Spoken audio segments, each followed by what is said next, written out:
Alors, on n'a pas pu reconstruire véritablement comme à l'avant-guerre, hein. On a fait en fonction des éléments qu'on avait, et puis surtout, comme dans toute restauration, il y a un moment donné où il a fallu faire un choix de restauration, c'est-à-dire un bâtiment, aussi ancien soit-il, est sans cesse remanié. Il y a des adaptations, il y a des modifications, et quand on restaure, il faut choisir quel état on restaure.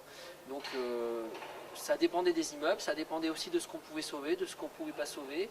Donc il y a eu des adaptations comme ça. Et puis surtout, on a remis les immeubles aux normes actuelles, avec des WC privatifs, des salles de bain, l'eau courante, le gaz, etc.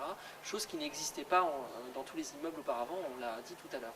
On est dans un processus de théâtralisation du patrimoine. Grosso modo, il faut bien penser que fin des années 70, début des années 80, on commence à s'intéresser au cadre de vie des habitants.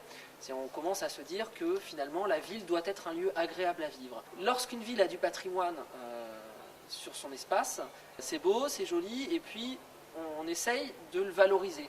Donc il y a deux aspects en fait dans le patrimoine. Il y a la protection d'une part, ce dont on a parlé avec la restauration, le secteur sauvegardé, et la valorisation d'autre part.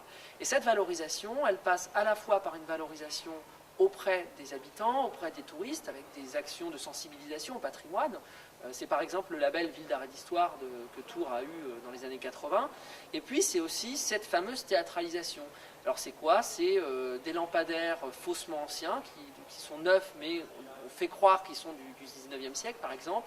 Des pavés au sol pas droits, alors qu'on les a mis exprès pas droits, parce qu'auparavant on avait regoudronné tout ça. Et puis c'est la piétonisation des rues, on enlève les voitures, tout ça pour créer un cadre un petit peu idyllique, comme un décor de théâtre.